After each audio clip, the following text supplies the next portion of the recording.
আজকের থেকে শুরু করলাম 30 ডেজের মেহেন্দি ডিজাইনের চ্যালেঞ্জ। আর আজকে হলো ডে 1।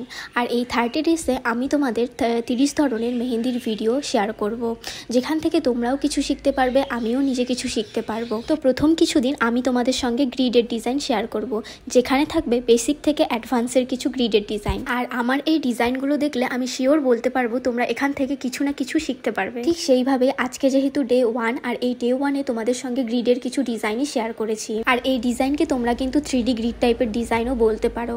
তো সবার ফার্স্ট এখানে আমি ছোটো ছোটো আগে বক্স করে নিয়েছিলাম। তারপর সেই প্রত্যেকটা বক্সের ভেতরে হালকা একটু কার্ভ করে নিয়ে এক কোণ থেকে আরেক কোণে লাইন টেনে নিয়েছি। প্রথম যে বক্সটাতে গিয়ে আমি কার্ভ লাইন করেছিলাম, পরের বক্সটাতে গিয়ে সেটার উল্টো দিকে করেছি।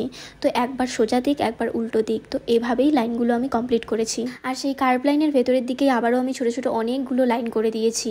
তো প্রত্যেকটাই যেই অ্যাঙ্গেলে যেই কার্ভ লাইনটা ছিল প্রত্যেকটাতেই সেমভাবে করেছি। আর প্রতিটা বক্সের এক পার্ট করে কিন্তু ফাঁকাই ছিল, আর সেই ফাঁকা জায়গাগুলো প্রত্যেকটাতেই আমি ফিল করে দিয়েছি। তো পুরো ডিজাইনটা করার পরই তোমরা দেখবে ডিজাইনটা একদমই 3Dর মতো লাগছে।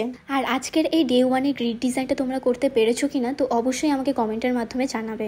আর আজকের এই ডিজাইনটা তোমাদের কেমন লাগলো তো তোমরা অবশ্যই জানিও।